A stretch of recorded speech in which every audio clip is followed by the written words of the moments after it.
أعوذ بالله من الشيطان الرجيم. بسم الله الرحمن الرحيم. يا أيها الذين آمنوا إذا تداينتم بدين إلى أجل مسمى فاكتبوه وليكتب بينكم كاتب بالعدل. یا ایھا الذین آمنوا اے ایمان والو اذا تداینتم بدین جب تم معاملہ کرو بدین قرضے کا ادھار کا الی اجل مسمی ایک وقت مقرر تک کے لیے فاکتبوہ پس لکھ لو اس کو وَلْيَكْتُبْ بَيْنَكُمْ كَاتِبٌ بِالْعَدْلِ اور چاہیے کہ لکھے کاتب تمہارے درمیان بالعدل انصاف کے ساتھ وَلَا يَأْبَ كَاتِبٌ اور انکار نہ کرے کاتب ان یکتب یہ کہ لکھے کما علمہ اللہ جس طرح اللہ نے اسے سکھایا ہے فَلْيَكْتُبْ پس چاہیے کہ لکھے۔ سورۃ البقرہ کا آخری حصہ انفاق فی سبیل اللہ جاری ہے۔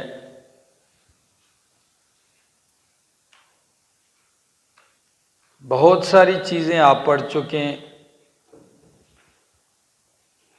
یہ جو آیت مداینہ ہے اس آیت کو کیا کہتے ہیں؟ آیت مداینہ، چونکہ اس میں دین ادھار قرض کے معاملے کا بیان ہے، اور یہ آیت امتیازات صورت بقرہ میں سے ہے کہ سب سے لمبی ترین آیت قرآن کی وہ یہی ہے۔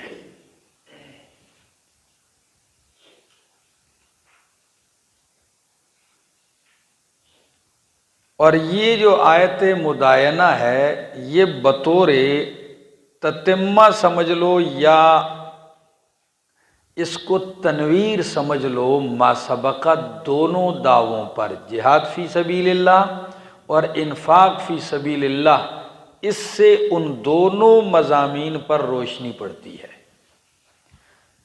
اور وہ مقصد کیا ہے کہ جہاد اور انفاق تبھی درست ہو سکتا ہے جب فساد دفع ہو،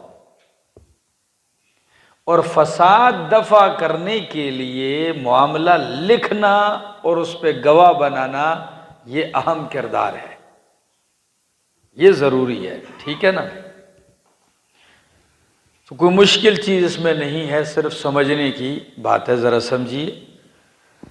یا ایھا الذین آمنوا اے ایمان والو اذا تداینتم جب تم معاملہ کرو بدین قرض کا الی اجل مسمی ایک وقت مقرر تک کے لیے فاکتبوہ تو اسے لکھ لو وَلْيَكْتُبْ بَيْنَكُمْ كَاتِبٌ بِالْعَدْلِ اور چاہیے کہ لکھے تمہارے درمیان کاتب، آپس میں تمہارے اندر کوئی کاتب ہے تو وہ کیا کرے؟ اس معاملے کو لکھے۔ ہاں،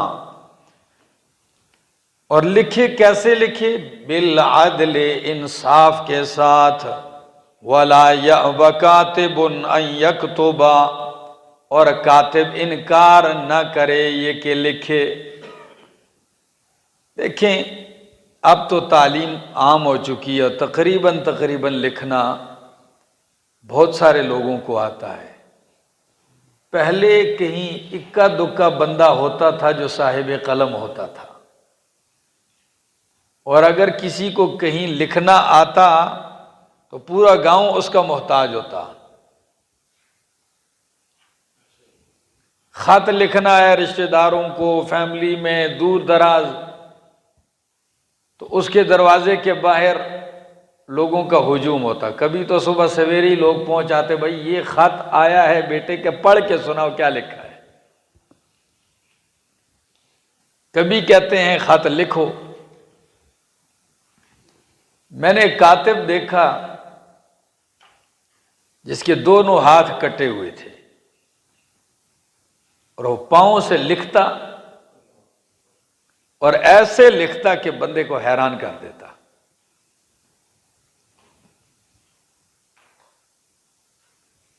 تو کاتب کو چاہیے کہ لکھ دے، کسی سے لکھوا لو معاملہ۔ اچھا، لکھنے والے کو ترغیب دے دی۔ قرآن کسی جانب کو ادھورا نہیں چھوڑتا۔ فرمایا فَلْيَكْتُبْ بَيْنَكُمْ كَاتِبٌ بِالْعَدْلِ وَلَا يَأْبَ كَاتِبٌ، اور انکار نہ کرے لکھنے والا ان یکتب، اسے ترغیب دے دی کہ عموماً جب وہ لکھنا جانتا ہے تو پھر وہ لکھتا، جاؤ بھائی اپنا لکھو، میں کسی کو لکھ کر نہیں دیتا ہوں، روزانہ آ جاتے ہو، نہیں بھائی، وہ انکار نہ کرے ان یکتب، یہ کہ لکھے۔ اور اسے بھی ایک اشارہ دے دیا، فرمایا وَلْيَكْتُبْ ان یکتب، یہ کہ لکھے کما علمہ اللہ، جس طرح کہ اللہ نے اسے سکھایا ہے۔ فرمایا یہ تو بھی اگر لکھنا جانتا ہے تو یہ کس کا کرم ہے؟ اللہ کا کرم ہے، احسان ہے۔ فَلْيَكْتُبْ، بس چاہیے کہ لکھے، وَلْيُمْلِلْ، اور چاہیے کہ املا کرے۔ املا جانتے ہو؟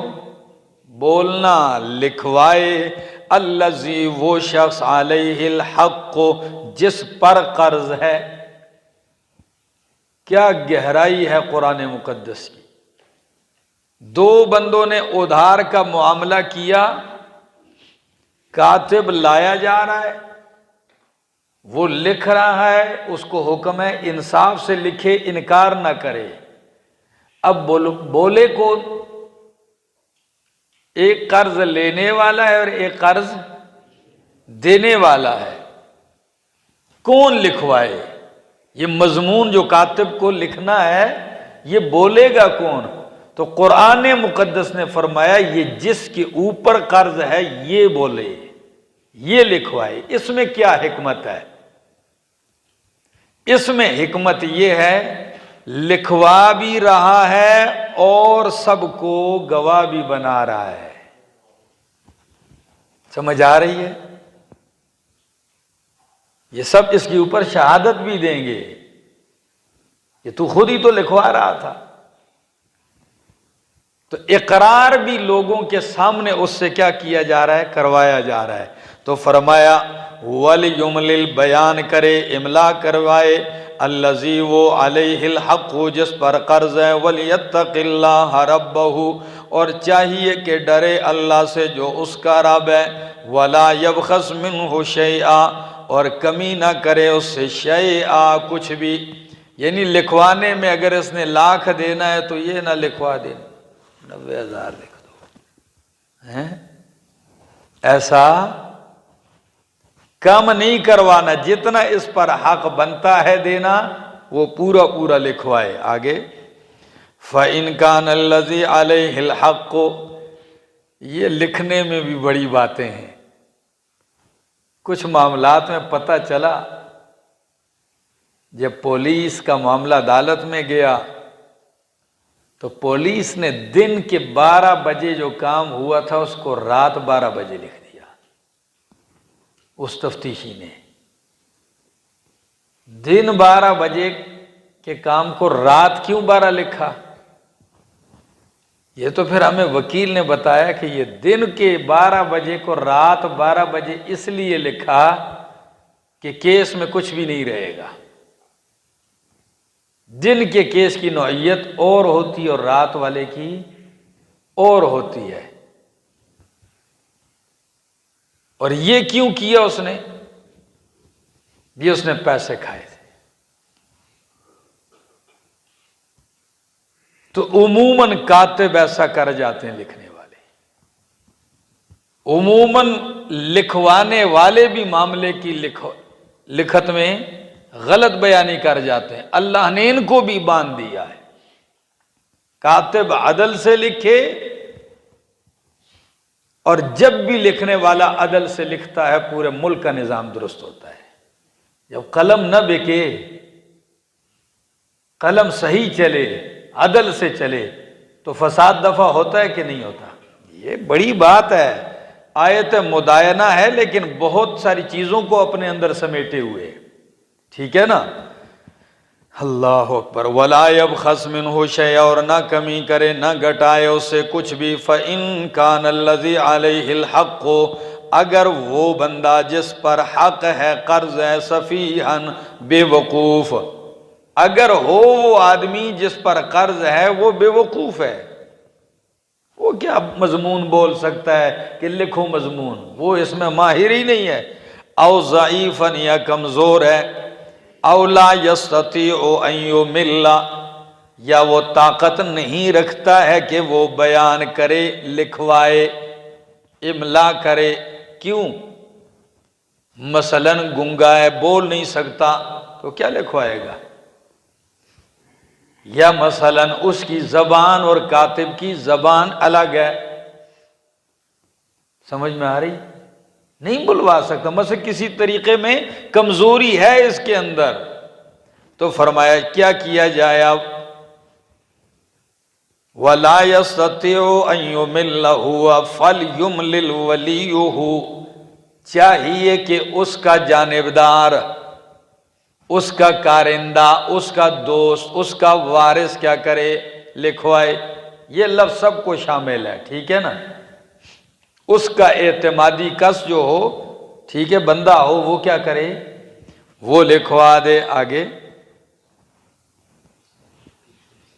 وَاسْتَشْهِدُوا، اور گواہ بناؤ، مِن رِجَالِ وَاسْتَشْهِدُوا شَهِیدَینِ، اور گواہ بناؤ شہیدین، دو گواہ، لکھو بھی اور اس پر کتنے گواہ بناؤ؟ دو گواہ بناؤ، مِن رِجَالِکُمْ، تمہارے مردوں میں سے، فَإِن لَّمْ يَكُونَا رَجُلَيْنِ فَرَجُلٌ وَامْرَأَتَانِ، اگر نہ ہو دو مرد، فَرَجُلٌ وَامْرَأَتَانِ، تو ایک مرد اور دو عورتیں گواہ بنا لو، دو مرد گواہ بنا لو اپنوں میں سے، یا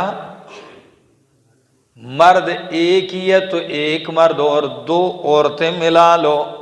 یہ عورتیں کیوں ہیں؟ ذرا آگے آ رہا ہے، فرمایا ایک مرد اور دو عورتیں، ممن ترضون من الشہداء، ان میں سے جن کو تم پسند کرتے ہو گواہوں میں سے، اپنی پسند کے اور اعتماد کے گواہ بنا لو۔ اور دو عورتیں گواہ کیوں ہیں؟ ان تضل احداہما فتذکر احداہما الاخری، اگر بھول جائے ان میں سے ایک، فتذکر احداہما، تو یاد دلائے ان میں سے ایک، الاخری، دوسری کو۔ عورتیں چاہے گھر کے معاملات، بچے ہوتے ہیں، حافظے کی کمزوری ہے، ناقصات العقل ہیں، ٹھیک ہے نا؟ تو بھول جائیں تو دو، اس لیے کہ اگر ایک بھول جائے تو دوسری اس کو یاد دلائے۔ وَلَا يَأْبَ الشُّهَدَاءُ إِذَا مَا دُعُوا، اور نہ انکار کریں گواہ جب وہ بلائے جائیں، یعنی کورٹ میں، عدالت میں آپ نے وہ اسٹامپ پیپر پیش کر دیا جس پہ معاہدہ لکھا تھا، وہ رسید پیش ہو گئی، تو اگر ان دو گواہوں کی ضرورت پڑ جائے تو ان کو چاہیے کہ وہ گواہی دینے سے انکار نہ کریں۔ وَلَا يَأْبَ الشُّهَدَاءُ، اور انکار نہ کریں گواہ، اذا ما دعوا، جب بھی وہ بلائے جائیں۔ وَلَا تَسْأَمُوا، اور سستی نہ کرو، ان تکتبوہ، یہ کہ لکھو تم اس کو۔ کتنی پیاری ترغیب دی جا رہی ہے، فرمایا سستی نہ کرو، ان تکتبوہ، کہ تم لکھو، صغیراً او کبیرا، معاملہ چھوٹا ہو یا بڑا ہو، الی اجلہ، اس کے وقت مقرر تک، جیسا بھی ہے لکھ لو۔ جتنا معاملہ بڑا ہوگا اتنی سنگینی بڑھے گی، تو لکھنا اتنا ہی اہم ہے، لکھ لو، چھوٹا ہو یا بڑا معاملہ ہو، اس کے وقت مقرر تک۔ ذالکم اقسط عند اللہ، یہ زیادہ انصاف کے قرینے انصاف ہے، عند اللہ، اللہ کے ہاں، واقوم للشہادت، اور زیادہ درست رکھنے والا ہے گواہی کو۔ لکھنے میں گواہوں کے لیے بھی پریشانی نہیں بنے گی کہ کل وہ گواہی لکھی ہوئی چیز کی دیں گے، ان کو بھی بھولے گا نہیں کہ یہ میری گواہی تھی اور میرا سائن ہوا ہے، میرا انگوٹھا لگا ہوا ہے۔ بات سمجھ میں آ رہی ہے نا؟ ہوا اقسط عند ذالکم اقسط عند اللہ، یہ زیادہ انصاف والی بات ہے اللہ کے ہاں، وہ اقوم، اور زیادہ درست رکھنے والی ہے لشہادت گواہی کو، وہ ادنا اللہ ترتابو، اور زیادہ قریب ہے کہ تم شک نہ کرو۔ یہ کمالات ہیں اس میں، تمہارے اندر اگر کوئی شک وہم پیدا ہوگا بھول چوک تو وہ بھی نہیں ہوگی، لکھ لیا کرو۔ الا ان تکون تجارتا حاضرتا، ہاں مگر یہ کہ ہو معاملہ تجارت حاضرتا، حاضر ہاتھوں ہاتھ، کیا؟ ہاں تدیرونہا، جس کو تم لیتے دیتے ہو، بالکل ساری چیز موجود ہے، پیسے یہ لو اور چیز مجھے دے دو، کوئی ادھار اس میں نہیں ہے۔ تو فرمایا اب اگر تم نہیں لکھتے تو فَلَيْسَ عَلَيْكُمْ جُنَاحٌ، تم پر کوئی گناہ نہیں ہے، لیکن عموماً ادھار کے معاملے، قرض کے معاملے کیا کر لیا کرو؟ لکھ لیا کرو۔ آگے جی، فَلَيْسَ عَلَيْكُمْ جُنَاحٌ أَلَّا تَكْتُبُوهَا، تم پر کوئی گناہ نہیں ہے کہ تم نہ لکھو، لیکن وَأَشْهِدُوا إِذَا تَبَايَعْتُمْ، گواہ بنا لیا کرو، مقرر کر لیا کرو، اذا تبایعتم، جب تم معاملہ کرو، خرید و فروخت کرو، بیع کرو، تو کیا کرو؟ لکھتے نہیں بھی ہو کم از کم گواہ ایک دو مقرر کر لو۔ آگے ولا یضار کاتب، اور تکلیف نہ دی جائے کاتب کو، ولا شہید، اور گواہ کو۔ کیا مطلب ہے؟ یہ نہ ہو جس بیچارے نے حق اور سچ کی گواہی دی ہے تمہاری دشمنی اسی سے پڑ جائے، کیوں گواہی دی عدالت میں جا کے؟ کتنی ہی گواہوں کو رگڑا جاتا ہے، اور اگر کسی بیچارے نے غلطی کر کے لکھ کر دے ہی دیا ہے جی، تو کہیں ایسا نہ ہو کہ ان کو رگڑ دو۔ میری عادت ہے عموماً یہ نکاح وغیرہ میں نہیں پڑھاتا ہوں، اکثر سفر میں ہوتا ہوں، کبھی کبھی ایسا اکا دکا کوئی موقع دوست کہہ دیں، وقت پر ٹائم لے لیں تو پڑھا دیتا ہوں، لیکن نکاح پڑھایا پتہ نہیں زمانہ 10-12 سال پہلے۔ اب 12 سال کے بعد میاں بیوی کا نباہ نہیں ہو رہا تو وہ عدالت میں ایک دوسرے کو گھسیٹ رہے ہیں۔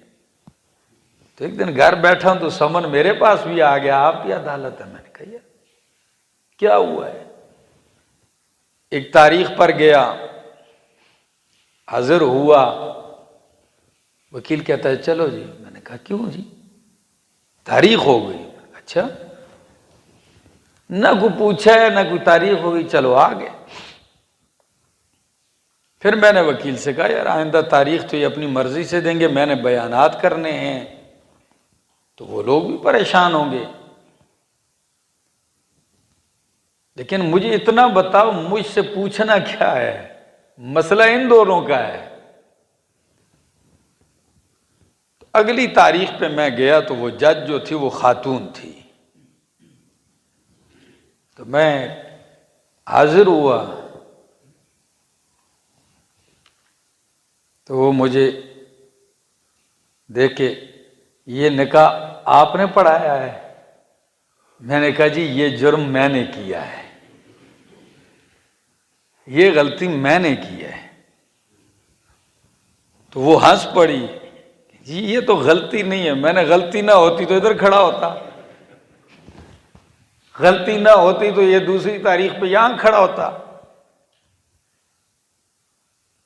اب اگر گواہ کو بھی ایسے گھسیٹا جائے، یہ تو خیر گھسیٹا نہیں، لیکن اگر اس کو بھی پریشان کیا جیسے قتل کے معاملات میں اور ایسے بہت سارے معاملات ہیں،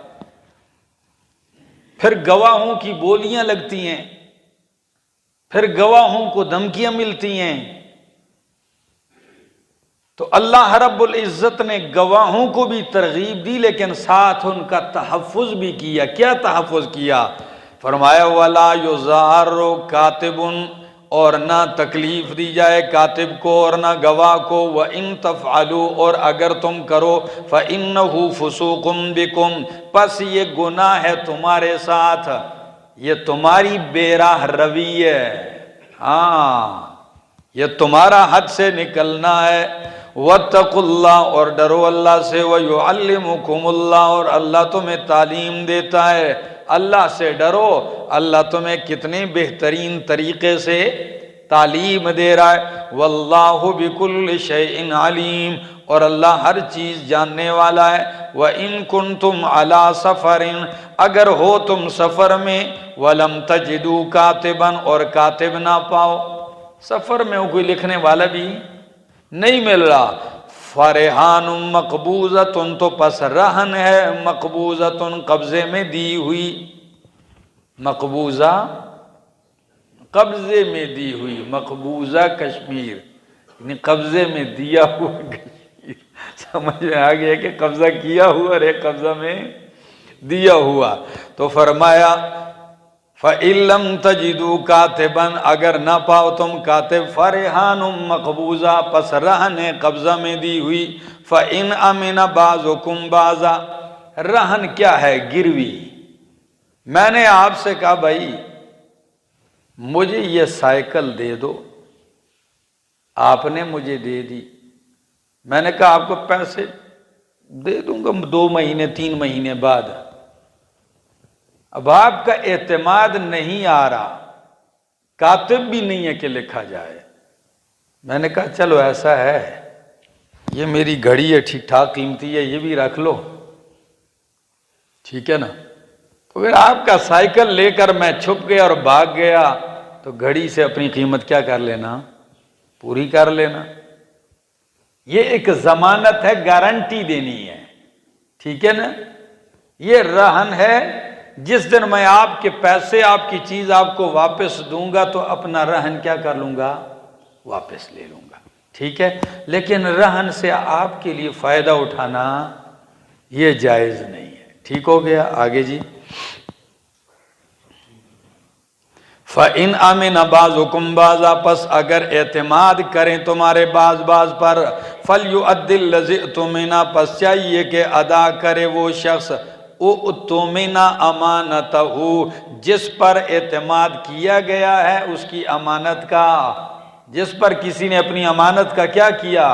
اعتماد کیا۔ یہ لو بھائی، وَلْيَتَّقِ اللَّهَ اور ڈرو اللہ سے، رَبَّهُ وَلْيَتَّقِ اللَّهَ رَبَّهُ چاہیے کہ ڈرے اللہ سے جو اس کا رب ہے، وَلَا تَكْتُمُوا الشَّهَادَةَ اور مت چھپاؤ گواہی کو، وَمَن يَكْتُمْهَا اور جو چھپائے گا اس کو، فَإِنَّهُ آثِمٌ قَلْبُهُ پس بے شک گناہگار ہے اس کا دل، کیا ہے؟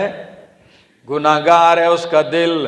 آثم قلبہ سے اشارہ کر دیا، ایسی گواہیاں چھپاتے چھپاتے پھر دل پہ ختم القلب لگ جائے گا۔ کیا لگ جائے گا؟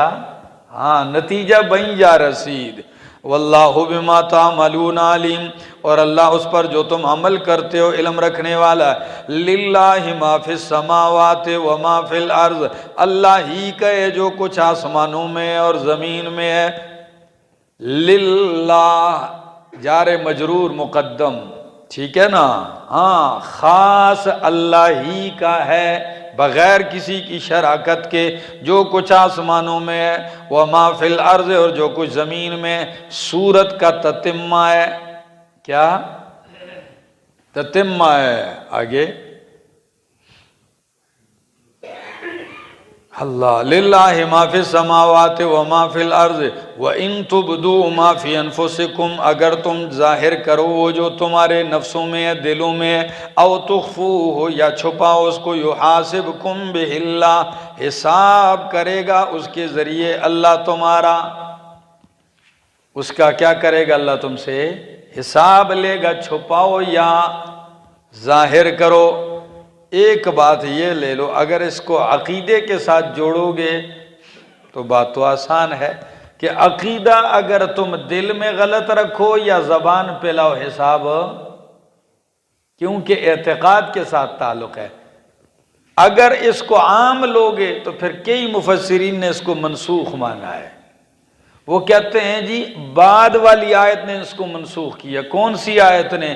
لا یکلف اللہ نفسا الا وسعها. بھئی دل کی بات پہ کسی کی طاقت ہے؟ دل میں تو بہت سارے خیالات آتے رہتے ہیں، تصورات آتے رہتے ہیں جی، سوچیں آتی رہتی ہیں. تو فرمایا اگر ظاہر کرو یا چھپاؤ دل میں تمہارا حساب ہوگا. پھر تو معاملہ بڑا سخت ہے، ٹھیک ہے نا. تو پھر کچھ لوگ مفسرین نے اس کو منسوخ قرار دیا ہے.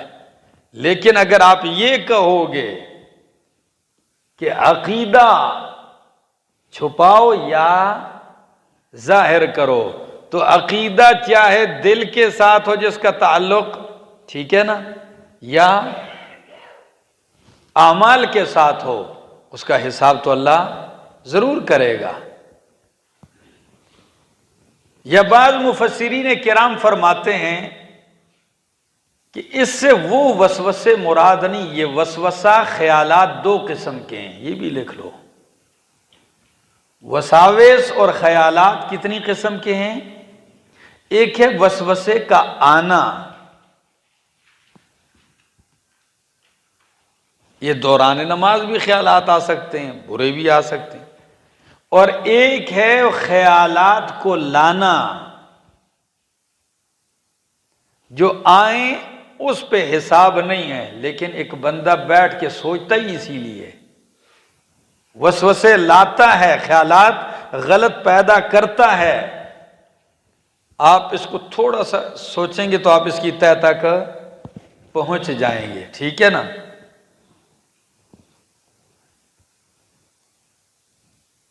تو اب جو لائے جاتے ہیں یہ تمہارے بس میں ہیں، جو آتے ہیں یہ تو تمہارے بس میں نہیں ہے. فرمایا ان تبدوا ما فی انفسکم او تخفوه یحاسبکم بہ اللہ فیغفر لمن یشاء ویعذب من یشاء. پس بخشے گا اللہ جس کو چاہے گا اور سزا دے گا اللہ جس کو چاہے گا. واللہ واسع واللہ علی کل شیء قدیر، اور اللہ ہر چیز پر قادر ہے. ایک روایت میں آتا ہے کہ حضرت ام المومنین صدیقہ کائنات حضرت عائشہ رضی اللہ تعالیٰ عنہا سے پوچھا گیا اس آیت کے متعلق، تو وہ فرماتی ہیں اس آیت کے متعلق میں نے نبی علیہ السلام سے پوچھا، تو فرمایا ایسے خیالات اور ایسی چیزوں کی، ایسے گناہوں کے کفارات اللہ دنیا میں کر دیتے ہیں، ان کا حساب ادھر ہی ہو جاتا ہے. فرمایا بخار ہے، بیماری ہے، تکلیفیں ہیں، حتیٰ کہ کانٹا بھی چبھتا ہے تو یہ بہت سارے گناہوں کا کفارہ بنتا ہے. یہاں تک کہ آپ اپنی جیب کے اندر کوئی چیز رکھتے ہیں لباس میں اور وہ تلاش کرتے ہیں، ایک جیب میں اوہ نہیں، دوسری میں نہیں، تیسری میں جا کے کہیں ملتا ہے، اس تکلیف پر بھی اللہ آپ کے گناہ معاف کرتا ہے. ٹھیک ہے نا. یہ بھی ایک محاسبہ کی صورت ہے کہ اللہ اس سے حساب لیتا ہے. بہت ساری چیزوں کے گناہ اس سے کیا ہوتے رہتے ہیں؟ معاف ہوتے چلے جاتے ہیں. آگے جی، آمن الرسول بما انزل الیہ من ربہ، ایمان لایا رسول بما انزل الیہ من ربہ، اس پر جو اتارا گیا ہے، نازل کیا گیا اس کی طرف، من ربہ اس کے رب کی طرف سے، والمؤمنون اور مومن، کل آمن باللہ سارے اللہ پر ایمان لائے، وملائکتہ اور اس کے فرشتوں پر، وکتبہ اور اس کی کتابوں پر، ورسلہ اور اس کے رسولوں پر، لا نفرق بین احد من رسلہ نہیں تفریق کرتے ہم، اور کہتے ہیں لا نفرق ہم تفریق نہیں کرتے بین احد کسی ایک کے درمیان میں رسول ہی اس کے رسولوں میں سے، وقالو اور کہتے ہیں سمعنا ہم نے سن لیا، واطعنا اور ہم نے اطاعت کی، غفرانک اے نطلب غفرانک ہم طلب کرتے ہیں اللہ تجھ سے تیری بخشش، ربنا اے ہمارے رب، وإلیک المصیر اور تیری ہی طرف پلٹ کر آنا ہے. لا یکلف اللہ نفسا الا وسعها نہیں مکلف بناتا، تکلیف دیتا اللہ نفسا کسی نفس کو، الا وسعها مگر اس کی وسعت کے مطابق، لہا ما کسبت وعلیہا ما اکتسبت لہا اس کے لیے ما کسبت جو اس نے کمایا، یعنی اس کو سزا بھی انہی گناہوں کی جو اس نے کیے۔ بات سمجھ میں آ رہی؟ وَعَلَيْهَا مَكْتَسَبَتْ اور اس کے لیے بدلہ ہے اس نیکیوں کا جو اس نے کمایا، وَعَلَيْهَا اور اس پر وبال ہے، سزا ہے اسی گناہ کی، اکتسبت جو اس نے کمائے ہیں۔ ربنا اے ہمارے رب، لا تؤاخذنا نہ ہمارا مواخذہ کر، ان نسینا اگر ہم بھول جائیں، او اخطأنا یا ہم خطا کر جائیں، اے ہمارے رب، ولا تحمل علینا نہ ڈال بوجھ ہم پہ، اسرن بوجھ، کما حملتہ علی الذین من قبلنا جیسا کہ تو نے بوجھ ڈالا ان لوگوں پر جو ہم سے پہلے ہوئے۔ ربنا اے ہمارے رب، ولا تحملنا ما لا طاقت لنا بہ اور نہ ڈال ہم پہ ما وہ بوجھ لا طاقت لنا بہ جس کی ہمارے اندر طاقت نہیں ہے، جس کو اٹھانے کی ہم میں سکت نہیں ہے۔ واعف عنا معاف کر دے ہمیں، واغفر لنا اور بخش دے ہمیں، ورحمنا اور ہم پہ رحم فرما، انت مولانا تو ہی ہمارا کارساز مددگار ہے، فانصرنا علی القوم الکافرین بس ہماری مدد کر علی القوم الکافرین کافر قوم کے مقابلے میں۔ سورت کے آخری آیات میں پوری سورت کا نچوڑ اور خلاصہ، اور سورت کا اول اور آخر ایک کر دیا، ٹھیک ہے نا؟ سورت کا اول اور آخر ایک کر دیا۔ تقریر بھی یہی ہوتی ہے، عقل مند بندہ بیان کرتا ہے، آخر میں اپنی بات کو سمیٹ دیتا ہے اور نچوڑ بیان کر دیتا ہے، ٹھیک ہے نا؟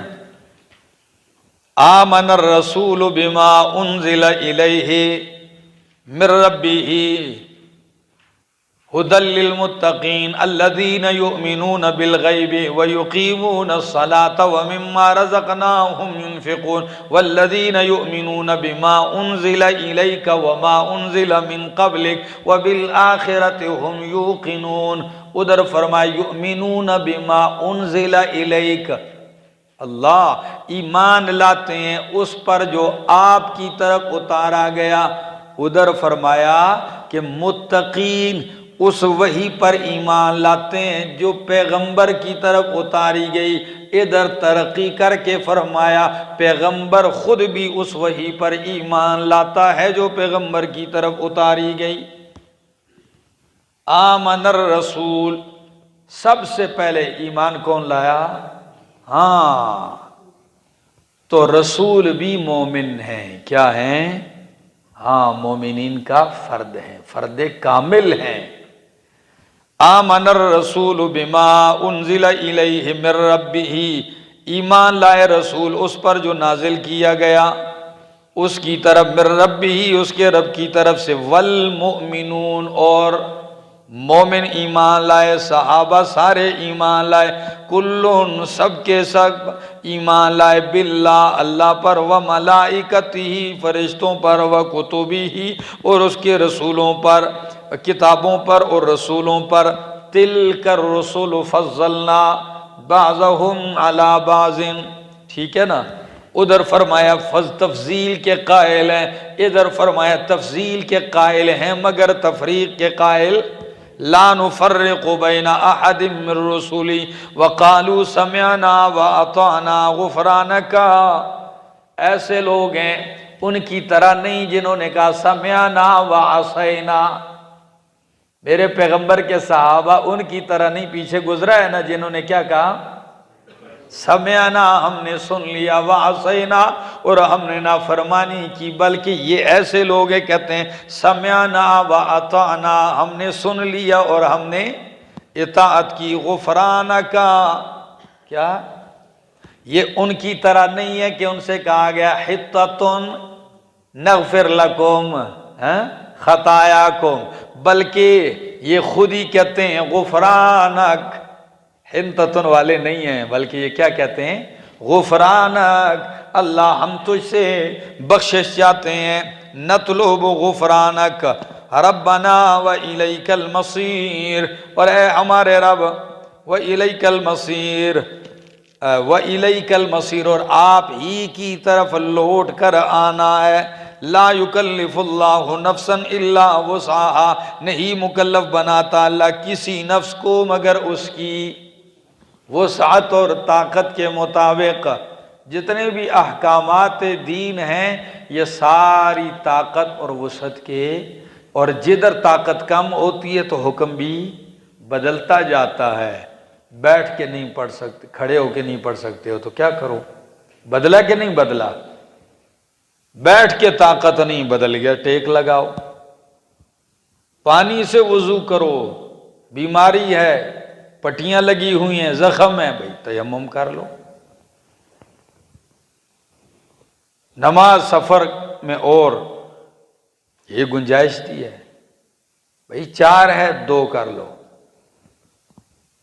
سنت میں تمہیں اختیار دے دیے، جب فرض آدھے کر دیے تو سنت تم نے نہ پڑھے تو تم مجرم نہیں ہو۔ تو لا یکلف اللہ نفسا، یا اس کو جہاد اور انفاق کے ساتھ جوڑ دو چونکہ خلاصہ اس کے ساتھ ہے، ٹھیک ہے؟ تو جہاد میں بھی اللہ جو تمہیں حکم دے رہے ہیں تو تمہاری طاقت اور وسعت کو دیکھ رہے ہیں۔ اللہ کسی نفس کو اس کی طاقت سے بڑھ کر تکلیف نہیں دیتے، اور انفاق کا جو حکم ہے یہ بھی تمہاری طاقت کے ساتھ مشروط ہے۔ جتنی طاقت ہے اتنا کیا کرو، طاقت نہیں ہے تو بھائی نہ کرو نا۔ الا وسعها لها ما کسبت وعلیها ما اکتسبت، ہر نفس کے لیے بدلہ ہے، جزا ہے، ثواب ہے اسی کا جو اس نے کمایا، وعلیها، اور ہر نفس کے اوپر وبال ہے ما اس کا اکتسبت جو اس نے کمایا۔ ہر آدمی کو اپنی نیکی کا ثواب ملے گا اور اس کے گناہ کا عذاب ملے گا۔ آگے ربنا، اے ہمارے رب، لا تؤاخذنا، تو ہمارا مواخذہ نہ کر، ہمیں نہ پکڑ اللہ، گرفتار نہ کر ہمیں سزا میں۔ ان نسینا، اگر ہم بھول جائیں، کیا؟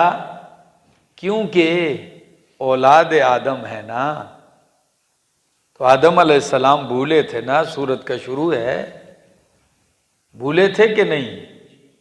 اگر ہم بھول جائیں تو مواخذہ، او اخطأنا، یا خطا کر جائیں تو اللہ ہمیں نہ پکڑ۔ تو نسیان اور خطا میں کیا ہے؟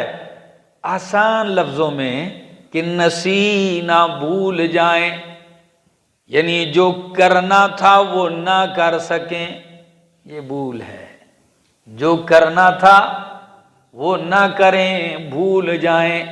او اخطأنا، یا جو نہیں کرنا تھا وہ کر بیٹھیں، خطا ہے۔ سمجھ میں آ گئی؟ ان نسینا او اخطأنا ربنا ولا تحمل علینا، اے ہمارے رب نہ ڈال ہم پہ بوجھ، اسرن، کیا چیز؟